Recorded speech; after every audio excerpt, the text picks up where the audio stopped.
We begin with a square, which is a head-on view of a cube. If we slide vertical lines across the horizontal lines of our square, we perceive the illusion of movement on a two-dimensional plane. Adding another square and 4 diagonal lines, we can create the illusion of movement in 3 dimensions. But our view of the cube is ambiguous, and we find it difficult to coordinate the opposing directions of diagonal lines and experience a multi-stable perception. Our first view of the rotating hypercube looks like parallelograms sliding, the revolving door illusion in 3 dimensions.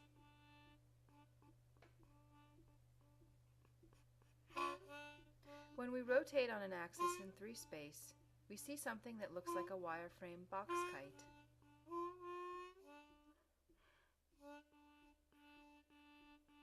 Our first good view of the hypercube rotating in 4 space shows us that it has 32 faces, which appear as parallelograms and merge into hexagons that meet at 16 different edges.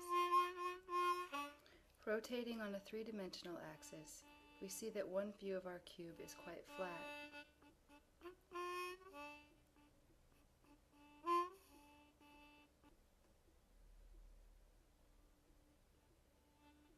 Now, turning back to 4 space, at almost no instant do any of the 4 edges coming out of each corner have 3 lines on the same plane.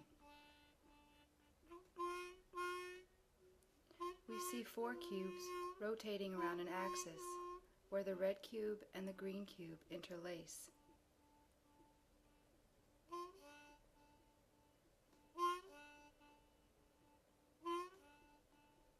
Stopping our 4-dimensional rotations, we fold back to 3 space, slide into a cube, and end with a square.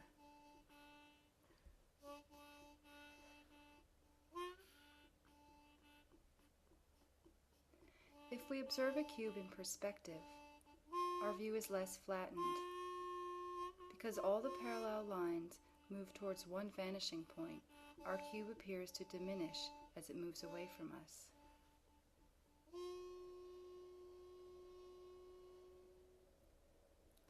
Although Gerard Desargues first generalized this 3-dimensional vector space, which assumes the vanishing points of parallel lines to be infinitely far away, in the mid-1600s, he used naturalistic terms such as stump and knot to describe his geometrical entities, and remained obscure to many of his contemporaries.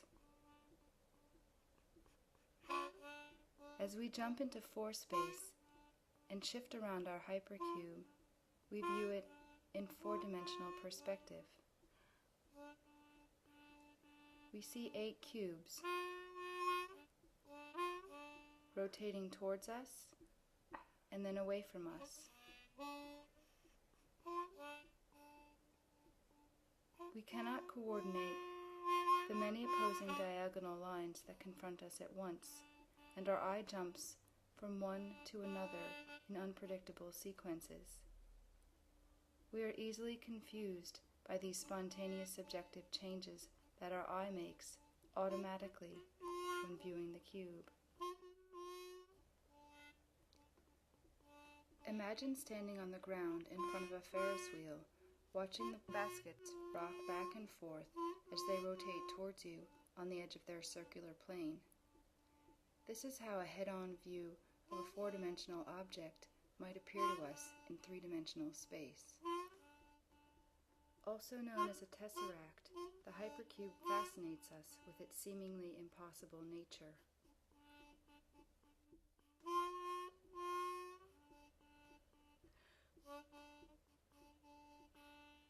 In 1954, Salvador Dali used an unfolded hypercube in his painting Christus Hypercubus.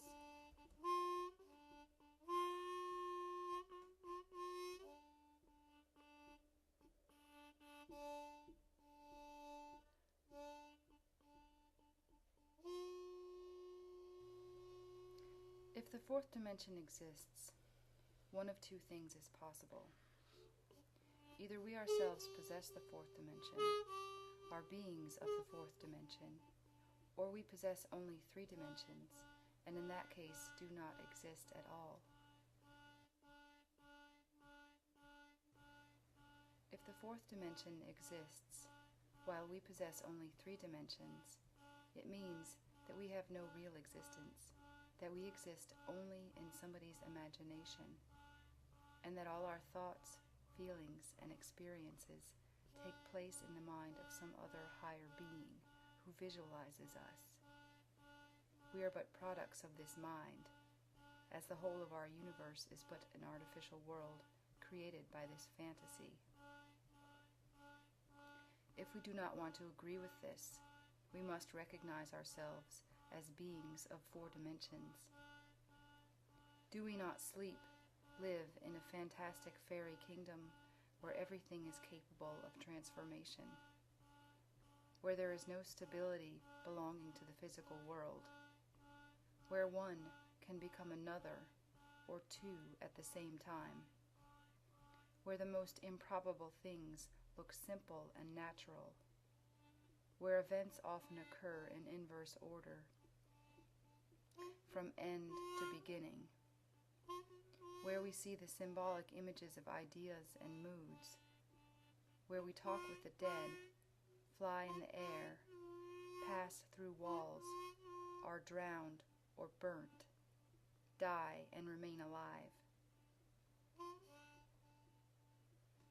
All this taken together shows us that we have no need to think that the spirits that appear or fail to appear at spiritual seances must be the only possible beings of four dimensions.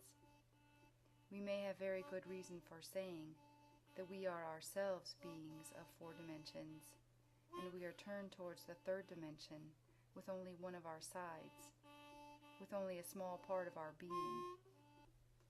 Only this part of us lives in three dimensions, and we are conscious only of this part as our body. The greater part of our being lives in the fourth dimension, but we are unconscious of this greater part of ourselves. Or would it be still more true to say that we live in one kind of condition, but imagine ourselves to be in another?